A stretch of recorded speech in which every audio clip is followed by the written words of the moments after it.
excesivamente detalladas sobre los aspectos médicos, los aspectos biológicos, etcétera. Y surgía la pregunta si era necesario tener ese nivel de experticia en los conceptos, en la manera de ser descritos esos procesos, si era necesario para alcanzar la verosimilitud o qué es lo que realmente convencería a partir de lo que está llamado de la verdad y de la verosimilitud entre la relación entre la obra y el lector, entre el autor, obra y lector.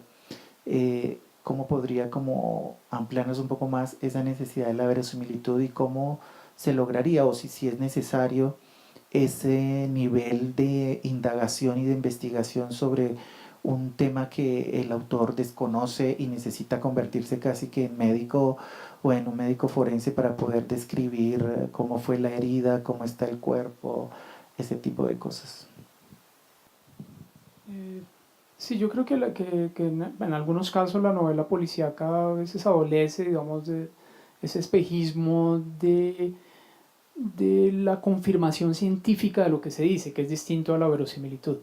Sí, yo creo que, y lo trato de explicar con un ejemplo. Yo puedo escribir, no sé, Hiromi Kawakami, que es una escritura, tiene un cuento que a mí me gusta mucho, que es un cuento de un fantasma, una mujer que se vuelve fantasma o queda convertida en fantasma porque el pacto suicida con su amante, la única que muere es ella. Y, y uno diría, pues yo no tengo manera de confirmar eso científicamente, ¿cierto? ¿Cómo habla un fantasma? ¿Sí?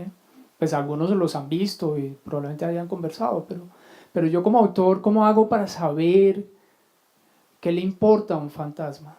¿Y qué le importa a un fantasma? Que es el resultado de un accidente y de una especie de frustración amorosa, ¿sí? Y resulta que ahí la verosimilitud sobrepasa, digamos, los límites de la anécdota, ¿sí? Entonces, si yo tengo que, y para mí la verosimilitud es el resultado de decir la verdad, es decir, yo estoy realmente comprometido como autor con la verdad de ese personaje. Realmente me interesa ese personaje, me interesan sus motivaciones, sus deseos, sus miedos, sus sueños, y puedo hablar sobre algo imposible, pero que es verosímil. Entonces yo creo que en la novela policíaca en el caso puntual de la investigación, porque uno para escribir siempre tiene que investigar, es decir, pues si uno quiere escribir sobre fantasmas, pues de alguna forma tiene que tratar de investigar un poquito de sí, quiénes son los fantasmas, ¿no? Pero en el caso de novela policíaca, donde hay un crimen que para convencer al lector el escritor quiere echar mano de todos los recursos científicos, solamente es posible, yo diría que ese recurso solamente sería válido en la medida en que sirva para la historia, no para el escritor. Es decir, probablemente uno puede hablar de un crimen o de una muerte y no necesariamente tiene que hacer una descripción puntual si no es necesario en la novela. Es decir, entonces no es necesario, para mí no, la verosimilitud no está en la confirmación científica de lo que digo, sino en la convicción como escritor de que estoy diciendo la verdad. Es decir, que soy fiel a la historia que estoy contando. Miren los cuentos se me fue el nombre del famoso escritor de novela de ciencia ficción, pues que tiene las crónicas de Marte, Bradbury. Los cuentos en Marte, por ejemplo, ¿sí? Sabemos que eso es imposible, es decir, todo lo que sucede ahí es imposible verificarlo científicamente. Julio Verne, ¿no? Bueno, Julio Verne, pues una de sus críticas era que no era solamente imposible, sino que era improbable. Entonces, lo que es verosímil es lo que es probable al interior de la historia para mí. ¿Sí? Es decir, lo que está sucediendo ahí eso tiene que pasar de esa manera. ¿Sí? Y no necesariamente tengo que hacer un estudio científico para que eso pase. Es decir, yo, no sé, acabo de publicar una novela, bueno, es parte de la propaganda de publicidad, pero es una novela de un hombre que pierde la memoria, ¿sí? Que tiene un accidente cerebrovascular y es una invención, ¿sí? pero para mí lo importante es que eso que sucede ahí sea probable al interior de la historia, ¿sí? Así sea imposible científicamente. Entonces la verosimilitud, insisto, no necesariamente es una ecuación o es la igualdad a la realidad científica. Sí, yo creo que la verosimilitud es que yo sepa que eso que está sucediendo es probable, así sea un fantasma. Sí, yo creo que ese es un buen ejemplo para usar los recursos, para saber que lo que yo estoy contando es verdad, es por eso, no porque sea verdad por una cosa que me impone la necesidad de ser científicamente probable. Si yo tengo que hacer una descripción en una novela de una herida, porque en esa herida hay una imagen que me recuerda a la niñez, por ejemplo, y si eso es importante para la historia, pues la cuento. Si yo tomaría la decisión de contarla porque es importante para la historia, porque tiene que ver con la historia, porque le atañe al personaje y porque eventualmente le atañe al lector. ¿Sí? Pero entonces lo otro creo que es una de las tendencias para supuestamente darle un peso a lo policial. Y si ustedes ven muchas novelas, por ejemplo en Chandler, que sigue siendo como ese referente puntual, pues no son novelas muy descriptivas en ese sentido, ¿no? Hay necesarias, obviamente si hay un proyectil que define una dirección y me permite a mí saber dónde estaba situado quien dispara, pues y eso tiene que ver con la historia, pues es obvio que tiene que estar ahí, si lo quiero usar, si eso tiene un sentido en la historia, ¿no? Y ahí volvemos y ahí entramos pues un tema fundamental que es el de los detalles, pero eso es otra historia. Maestro, ¿usted por qué decidió escribir sobre el género, bueno, de novelas negras y por qué no otro género? Bueno, como decía en la lectura, este es el resultado de una invitación concreta de una colección que se llamaba Literatura o Muerte, que es bonito, o escribe uno o se muere, ¿no? O lo matan, bueno, no sabemos. Y por eso surge, es decir, también porque, pues porque es igual, yo creo que en el fondo escribir una novela policial, para mí lo único que la diferencia es precisamente es ser fiel a cierto tipo de formato. Pero hoy en día para nadie es un secreto y sería muy difícil sostener lo contrario, que Chandler, por ejemplo, es un escritor de primera línea, es decir, eso nadie lo discute, ¿sí? Eso no, y lo que pasa es que como se le ha adjudicado un estigma de alguna forma, un sello durante mucho tiempo de ser un género que obviamente venía de todo el Pulp Fiction y de todas las novelas que se desechaban cuando se leían, pues venía con esa marca, ¿no? Pero hoy en día es muy difícil pues, que un lector más o menos juicioso, inteligente, pueda decir que las novelas de Chandler, por ejemplo, o de Patricia Highsmith son novelas secundarias o que son de un nivel, una especie de serie B de la literatura, ¿no? Yo creo que eso está totalmente mandado a recoger como la discusión si el cuento es una antesala de la novela para el escritor. Buenas noches, ¿cómo estás? Quería ver si nos podías compartir un pedazo de alguno de tus textos. Sería muy bonito escuchar de tu voz algo que has escrito para conocer la forma en que has desarrollado a tu manera la literatura o la novela negra. Ahora, en el transcurso de estos primeros 10 días que completo vigilando el cuerpo en apariencia inerte de Charlotte, intento desenterrar y descifrar la fuente de ciertas ideas que me rondan con insistencia creciente en la cabeza. Aunque son frases inconclusas, sin ninguna hilación entre una y otra, como relámpagos que me encendieran el cerebro, descubrir su sentido parece ser la única tarea que puedo llevar a cabo aquí, en esta habitación de Baviera. Por momentos pienso que si decidiera pronunciarlas en voz alta, sonarían como sentencias sacadas de algún ideario sobre las concepciones trascendentales de la vida, de algún compendio que recogiera por la voluntad de un antologista anónimo y sensible las explicaciones a los pesares perpetuos de los hombres y las incertidumbres de su destino.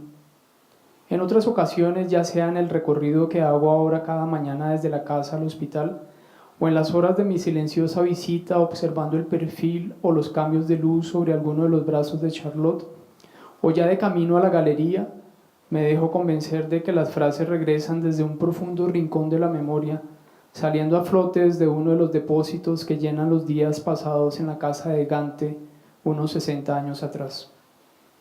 Decido entonces que estas frases sueltas, categóricas, tienen origen en la época en que yo aún repasaba con asombro la inmensa tienda de víveres, el almacén que siempre me pareció un laberinto oloroso y que ocupaba la extensión completa de la planta baja de la casa, una construcción de 3 pisos que formaba esquina entre Otsmirs y Breisdastrat, y donde, medio disimulado entre los costales de comestibles y los embalajes de bebidas, escuchaba las constantes prédicas que solía soltar mi padre a una de sus hermanas y a mi madre sobre los peligros de la pereza y el derroche, enfatizando, si no recuerdo mal, que él no había dejado de trabajar y de ahorrar desde que tuvo uso de razón.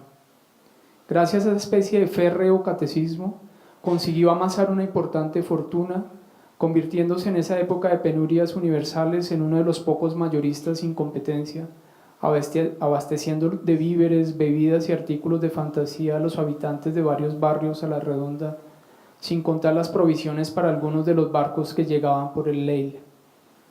No me cuesta imaginar que mi padre, con el poder premonitorio que parecía sostener siempre sus palabras, haya adivinado que así como me quedé con algo de esa fortuna, yo recogería con el tiempo el eco de sus frases.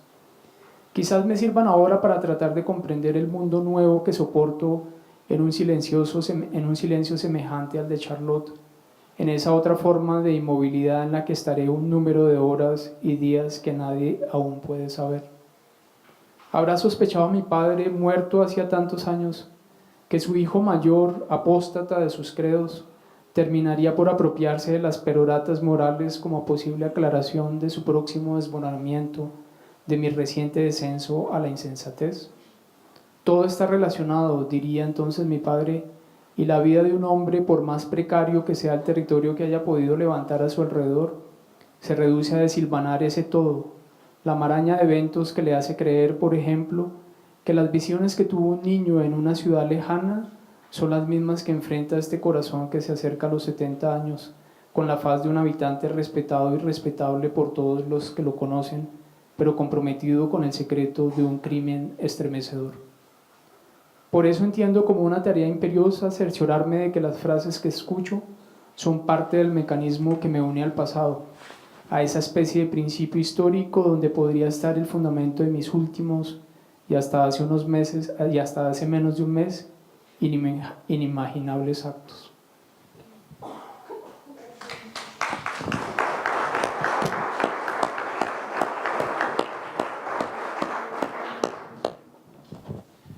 Julio, me gustaría saber acerca de su proceso de revisión, de corrección, de ajuste, en el siguiente sentido.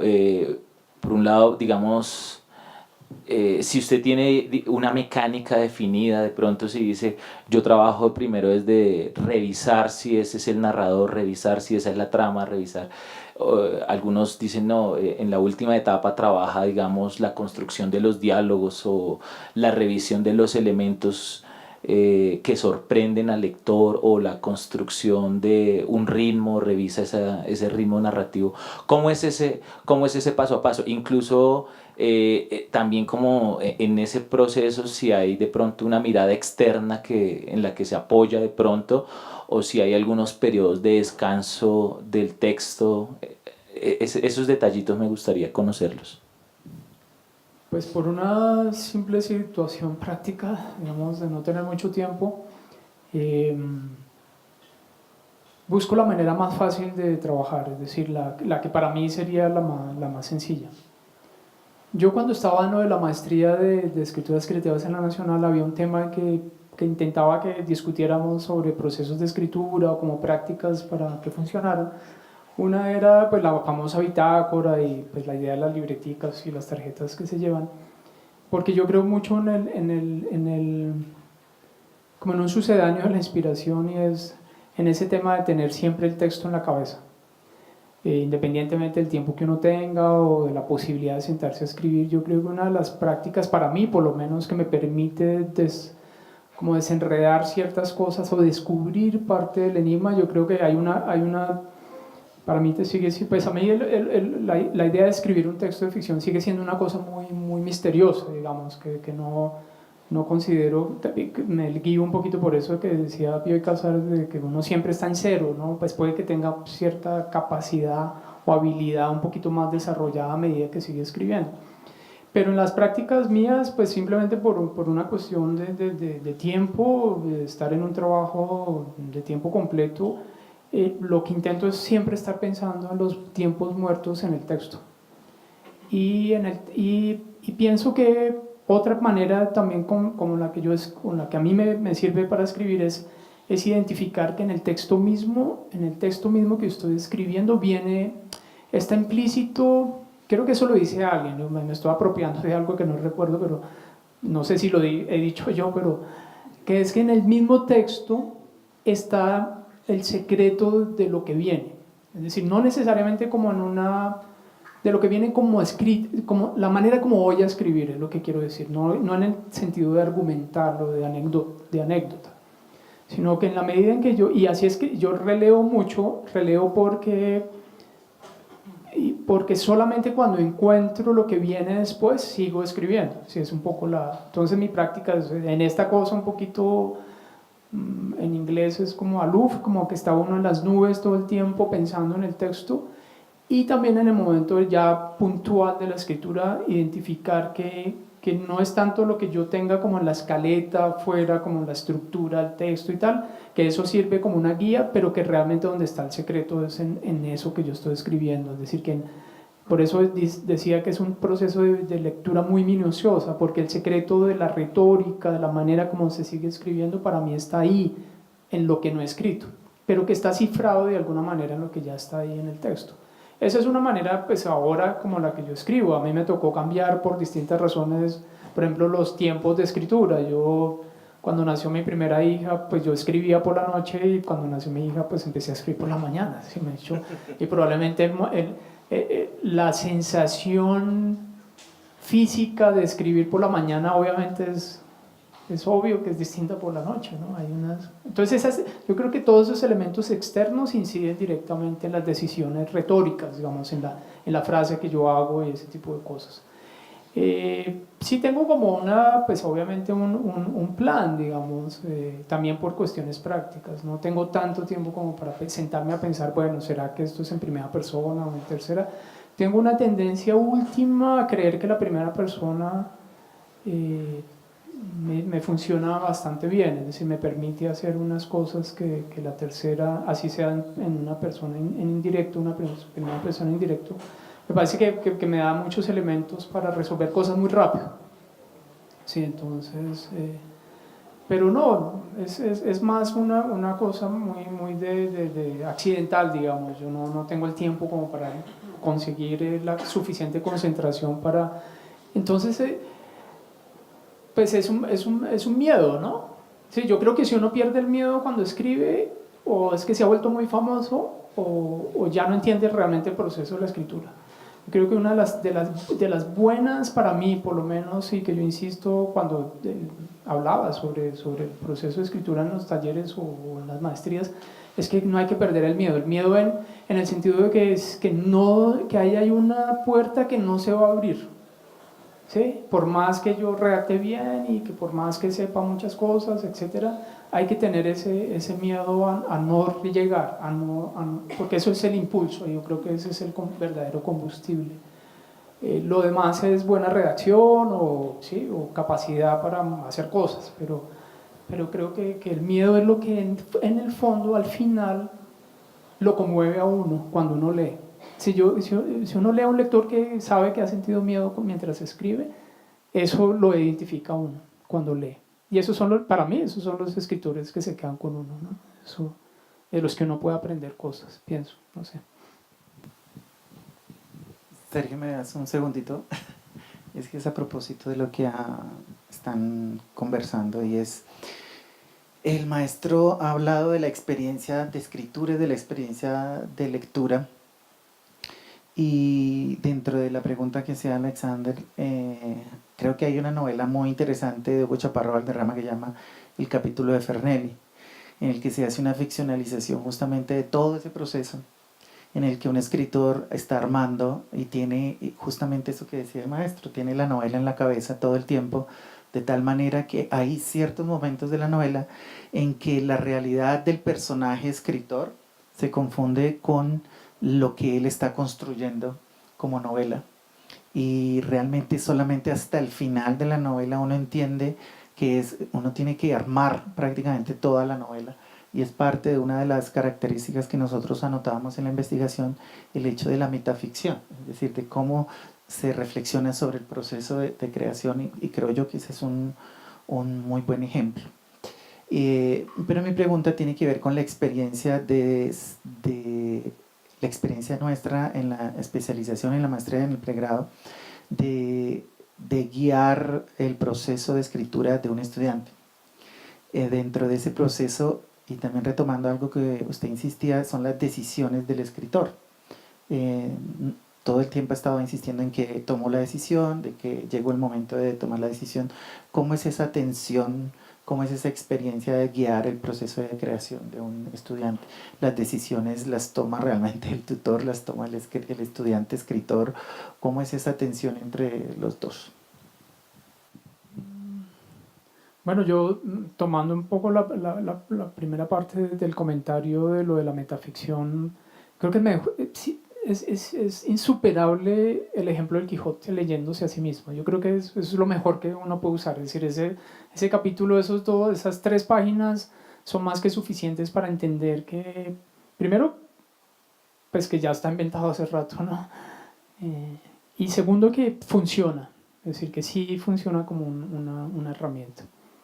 Entonces, yo creo que, pues sí, es una pregunta compleja porque yo creo que en la medida en que uno guíe o dirija una tesis o esté en un proceso de construcción de un manuscrito, yo creo que lo importante, por lo menos para mí, siempre fue no olvidar que yo no tenía discípulos, digamos, que yo no era como la voz cantante que dirigía, ¿cierto? Sino más bien alguien con quien se podría discutir una decisión, ¿sí? Que yo nunca pues, he intentado, y creo que eso lo discutíamos un poco en el proceso también con estudiantes y con otros colegas en el momento, es que en realidad lo ideal en ese proceso es que uno pueda sentarse como un lector editor de alguna manera, es decir, no tanto. Yo creo que es bueno guiar en la medida en que guiar en el sentido de, oiga, en el texto que usted está escribiendo es donde está la respuesta. Si está la respuesta para abandonar lo que está haciendo o para seguir por ahí, ¿sí? Es un poco yo lo que insistía, no sé si es, obviamente en esto, digamos, no hay verdades absolutas, ni hay directrices que garanticen la calidad de un texto. Es decir, que suceda, que llegue a convertirse en ese manuscrito que un editor lo puede convertir en un libro.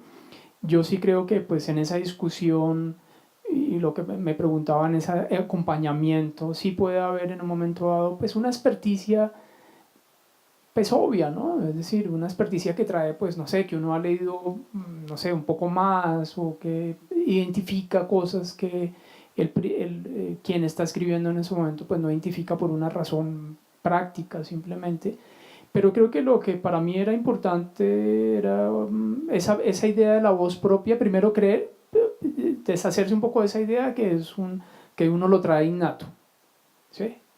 Que yo creo que si uno logra desde el comienzo deshacer eso o liberarse pues como de esa especie de lastre o esa carga de creer que uno tiene una voz, no, que la voz se va construyendo, es decir, la voz es precisamente ese proceso de identificar cómo tomo decisiones, es decir,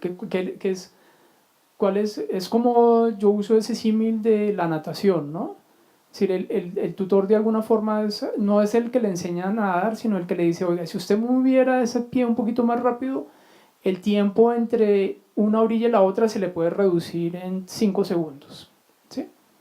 Pero eso lo hace quien está en el agua, ¿no?